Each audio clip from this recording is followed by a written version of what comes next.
Hello everyone, I'm Güneş. I'm İrem, and we're joined by Nurperi. Hi Nurperi, could you please introduce yourself? Hello, I'm Nurperi Nurdan. I'm 20 years old and I'm currently studying economics in Munich at the Ludwig-Maximilians University. I was born in Germany but grew up in Istanbul and lived there for most of my life. But I finished high school in Germany, in Hamburg. I'm happy to be here. Hello. We're happy to have you. Thank you for joining us. Thank you for the invitation. Well, Nurperi, you mentioned that you study in Germany and Germany has also been part of your life. Could you tell us a little bit about how you decided to study economics and how you decided to study it in Germany? Okay, so this is a bit of a long story. I first got introduced to economics in ninth grade in the debate club. We had to learn about different subjects such as culture, politics, science, and econ was one of them. And I found it very interesting.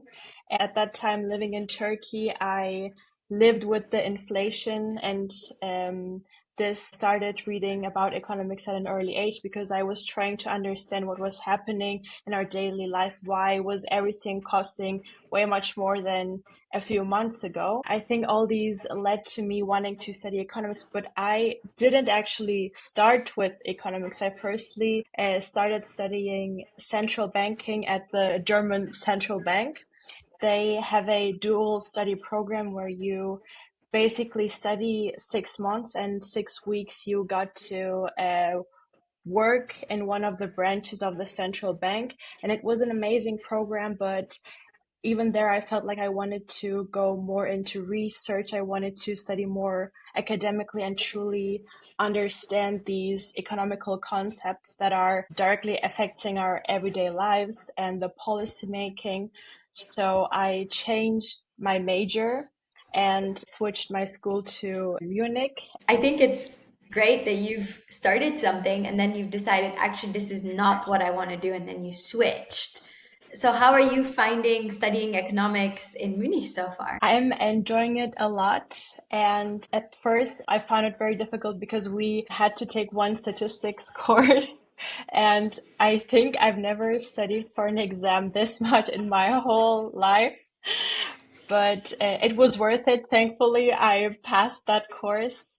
And since March, I'm working as a student research assistant at our university under the chair for organizational economics. I feel like I've made the right decision for myself because in at the central bank it was more about banking and the inspections and knowing all the laws around this. But here, especially the program at the LMU allows us to set our plan according to our interests. We can take courses from sociology, law, business, even computer sciences. So I'm really enjoying the freedom currently. Yeah. Well, yes, economics is a field that interacts with lots of other fields, so Yes. there's always some benefit about like being able to work with diverse fields all together while being able to do what you're doing. So Yeah. you mentioned you started studying at the dual program at first and then you switched. So could you tell our audience how you found out about the program in the first place, how you applied to it, or what kind of materials preparations you needed for the application process and then also for the transfer process if there were any differences? So as I mentioned, I finished my high school in Germany because my family decided to move back to Germany. And here there's a program called Abitur. It's for 2 years and you have to do it if you want to study at a university.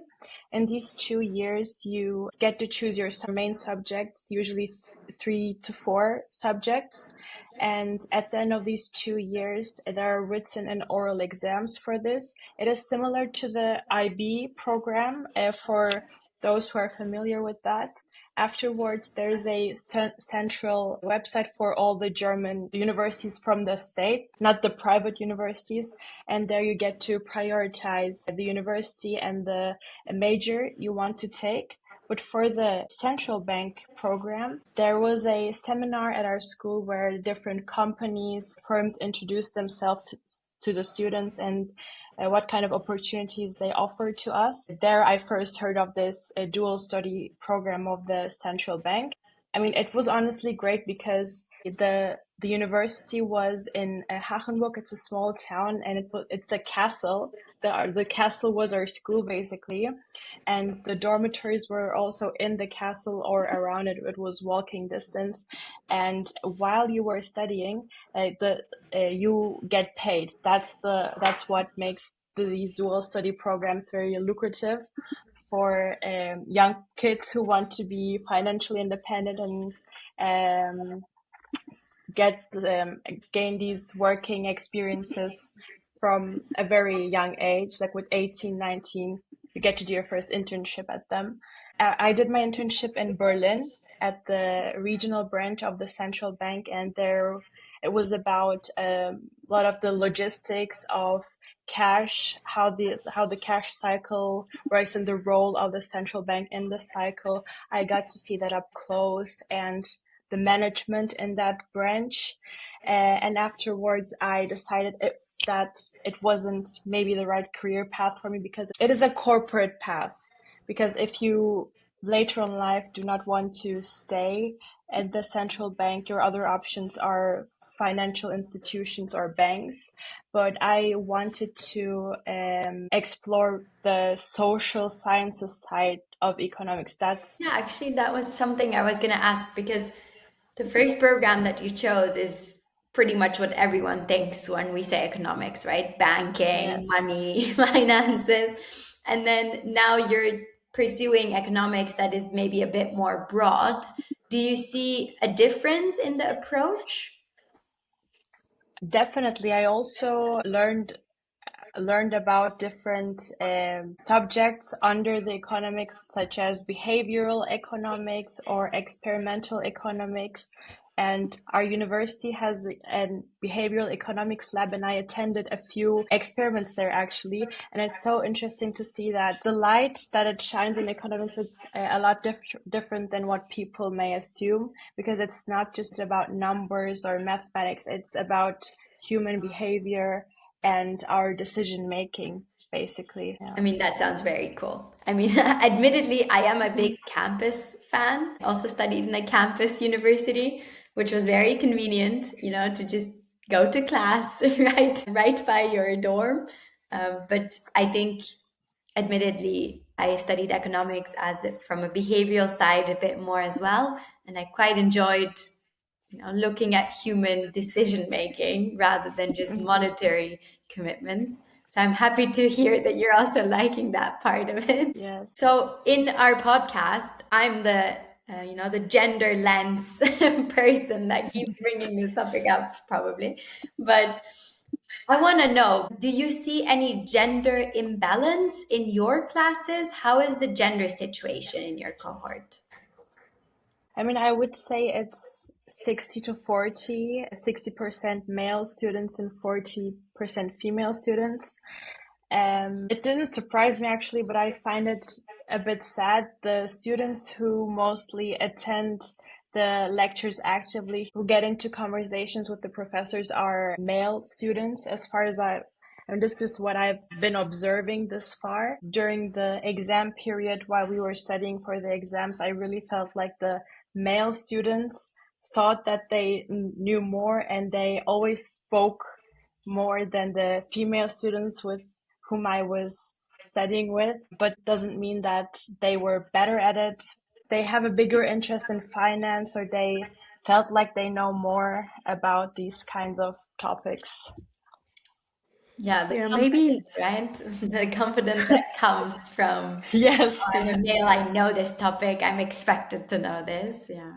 Yeah. exactly what I was going to say, because yes, sometimes it's interest, but I also felt a similar thing with other fields, like not just finance, but like other economics courses, that males tend to participate more, they tend to speak more in these classes.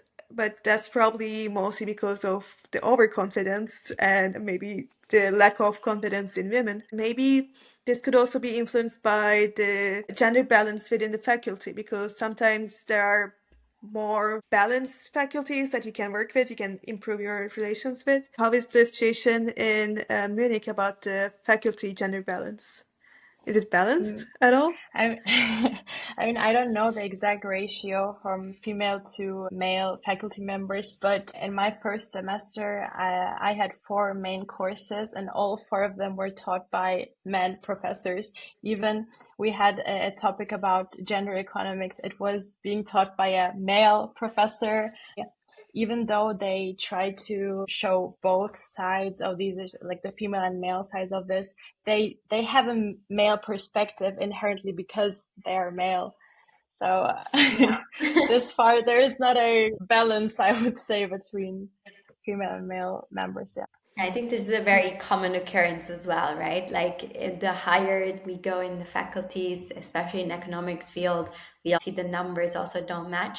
I remember I had one class, I think, taught by a female teacher, and that was very inspiring, actually, just seeing a female teacher in economics. I was thinking, yeah, I want to be that person.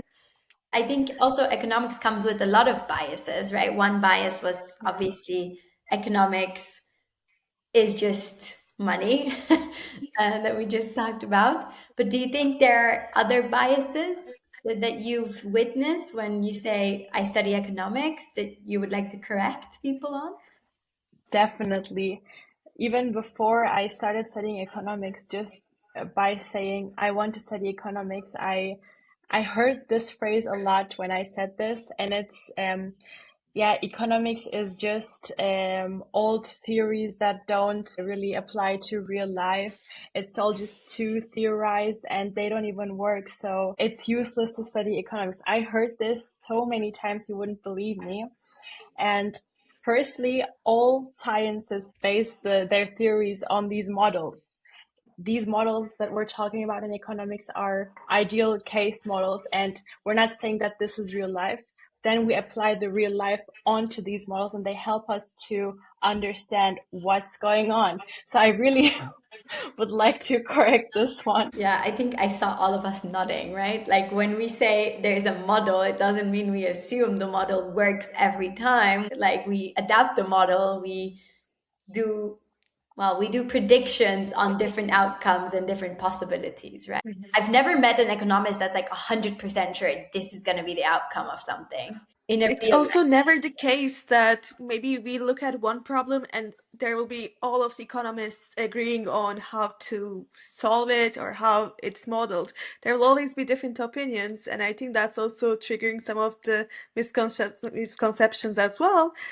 But the thing is, we are not like other natural sciences or technical sciences where we can repeat the same experiment 100 times and expect the same results, or maybe change little things and be able to see the effect of those little things. Everything we do is social, it has real life impacts. We cannot just take an economy by itself and be like, okay, let's say we will do this experiment on you. Sometimes there are field experiments, but what I mean is really bigger changes, like policy changes, that would impact even broader societies or generations. But that's the challenge and the beauty of everything, I would say. I feel like I have a lot to say when it comes to this as a theory leaning economist. So that was a very good point, Nurperi. Yeah, we're the two opposite hats, you know? She leads theory, I do application first. And Perfect match. somehow, yeah, and somehow neither sides are perfectly matching society's expectations because I feel like theory is always being judged before being having so many assumptions that doesn't really align with reality, and then when you're actually considering reality with all these applied work, they're like, oh, but your work here doesn't match the other country. But I think we also go in different directions in terms of our career with what we do with the same information. I mean, Güneş is in obviously academia, more leaning towards research. I'm now trying to do more hands-on, direct impact first. That's still evidence-based. I'm still using research. But Nurperi, where do you see yourself going? Where do you want to go after studying economics? What is a thing you want to do? hmm So my career plan is more academic leaning. My plan is to do my master's, of course, and then afterwards PhD. I'm not sure if I want to be teaching at these higher education institutions, but I definitely want to go into research and maybe work at NGOs later on. Who knows, maybe I'll go into politics someday, but firstly, I want to do my research, Yeah. Why It's not? not a Yeah. very corporate plan. We also need more politicians that do understand economics and are possibly female to Definitely. be in the decision-making seats. So I think that's also a really good goal. And I also feel like these two are not very separate because there are lots of people in academia that also consult politicians, that also give advice to different policymakers. So why not? You can even combine these two different paths. Yeah. I mean, who knows? First, I have to get my bachelor's, and then from there. But it's interesting that you already know you want to go into academia, to me, because I had never thought I would even do a master's when I was in my bachelor's. And then I think it naturally came in my senior year where I was thinking, oh, what do I do now? Like, did you always know that you wanted to go into academia, or like what appeals in academia to you? I share a similar thought with Nurperi. Even before going into my bachelor's, I knew I wanted to do something with researching, something with more teaching as well. I think I even knew this before realizing what economics was, because I knew I want to do something that has a solid mathematical background in it, but I also wanted it to have some social impact in it. So I knew from the beginning that this was something that I wanted, but what happened was, for me, I don't know if you will ever get there, I hope you do, because questioning oneself is also really good. I questioned this a lot in my last year when I was about to graduate, because I was like, okay, I really want to do academia, but like, now that it's actually coming to reality, coming so close, do I actually want it? Is this the right way to go forward? Because there's also lots of trade-off between academia and the other jobs in the industry, or like there are also other jobs that you could go in different directions that are maybe more politics leaning or more central bank leaning. So there were lots of options. That's also a curse that comes with economics, I would say. There are lots of options. It opens so many doors, and you have to make a decision. And as economists, we try to optimize, but sometimes there are things that we don't know about. So optimization doesn't come very easily in these cases. So that's why I leaned towards this. This was my path. But yeah, Nurperi, how did you know? How did you know you want to do academia? I think my parents influenced me on this one because both of them have a very academic background, and I just saw their lifestyle and thought to myself, okay, I maybe want to go into academia later on, because they fly to conferences. My mother taught a long time at the university, and she had a great relationship with her students, and I really admired that. My mother's a physicist and my father is an engineer, so it's not very economics related, but just like seeing the different things you can do when you choose the academic path, I think really is what made me interested into doing this.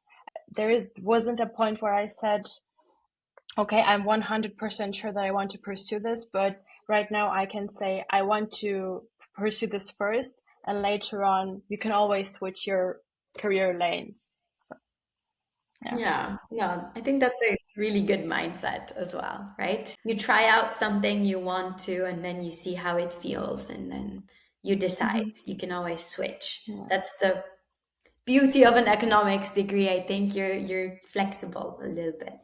Definitely. Exactly. But now that you're actually experiencing what academia might look like with the courses that you're taking, but also with the research that you're assisting for, could you tell us about your experience or your impressions so far about research? You can also tell about what are the topics that you're researching on, but also the experience, the process that research means. So I'm very new still in this. I started in the middle of March, so I can't really speak on my experience. But the two main projects that my chef is working on is about generative AI and its influences on the lower income jobs. And the second project is more about awareness around menstrual health in Africa. The previous research assistant and my boss, they're currently in Uganda actually doing field research. It's very exciting. So my main tasks right now are preparing presentations, doing literature research, preparing data. I mean, they work with lots of different programming tools such as R or Overleaf. I learned how to use Overleaf a few weeks ago. Since I am just in my first semester and I started the job new, I didn't do a lot of on-field working, but I'm getting into it. Yeah, step by step. And for Yes. someone that said, oh, I didn't know if I would pass statistics, I was a bit afraid in the beginning. You're now doing data preparation in a research team, so that's Yeah. quite good. Question following up that actually. What do you think, because you just started studying this, but I think you've spent enough time to know what is one big challenge of studying economics and what is one big reward, like a positive side of it. So one big challenge is the mathematics of it all, because before getting into this, I knew that it was going to be a lot of calculating, a lot of numbers. But when you're in the middle of it, it all feels like too much. But I don't want to scare anyone away because mathematics is just a tool in economics. So, and once you understand it, it's a lot of fun, to be honest. That was one challenge, and the biggest reward is, I think, just seeing that you are able to understand these complex models and these formulas, and seeing how you can apply this in real life. So it actually helped me understand a lot of phenomenons that I read on the news, or even while I was studying for my micro exam, even when I went shopping, I tried to maximize my utility, these kinds of things. Economics is about the human itself, our decisions, our needs, our desires. So it's very interesting to see how we can analytically express these subjective things. When you were saying about like the markets, I was immediately thinking shrinkflation was something. And I remember like realizing what it was and immediately being like, wow, this is actually happening. I can actually use my knowledge in the classes that I'm learning into the market shopping that I'm doing. So that was definitely also for me as a person, like a direct impact of something I'm studying in my life. And I thought, I know how to handle this. I know what to do. I'm not going to buy this product now. Yes, like economics also impacts our daily life because we study decision theory, how to maximize everything. It also becomes part of our lives, that it also impacts you, even if you go and you want to buy apples or oranges and then you're comparing apples to oranges. It's all about making optimal choices. But when you notice these phenomena in real life, like the shrinkflation, yes, I think someone in Turkey had to learn it at some point, but because of the economics knowledge that we have, we can recognize these patterns much more quickly. So talking about your experience studying in economics, do you have any tips for people who want to study economics in the future, or should they not study economics for any reason? Because maybe you like it, but it might not fit to everyone. I think they should definitely study economics because like we all said previously, you can go into so many different directions. It's a very flexible field. You just choose the area you're interested in and go into it. But my tip would be, before you study economics, Google what economics is, because a lot of people think economics equals finance. I want to become a finance bro. So please inform yourself. It is very important also to choose the right university, choose the right program for you, because some programs are more mathematical leaning. Some programs you can do more internships. So definitely look into that. and don't let the maths of it all shy you away from it, because it is really, you just have to learn, study a lot, but it is doable. Don't let this discourage you. It's a lot of fun once you get it, so do study economics. Just one last question, because you mentioned, choose the right program for you. I also want to ask, the current program that you're studying, what was the appeal to you? Why did you choose it? Why do you think it stands out then compared to the other programs that might be similar? So there are a few reasons for this. Firstly, in Germany, bachelor's degrees is for 3 years. In my program, you get to choose 7 courses yourself from the elective courses. Like I mentioned, from the different fields. You just have to choose 2 of them from the economics department, but the rest you can decide for yourself. In most of the German universities, you can take an exam 3 times. And if you fail the 3rd time, you cannot study that subject anywhere else in Germany. So they're really harsh about this. But in my program, there isn't a 3 limitation. Instead, we can study for 8 semesters maximum, so 4 years. And in these 4 years, you have to pass all of the required courses. Other than that, LMU has, I'm not saying it because it's my university, one of the best economics department in Germany and maybe in Europe.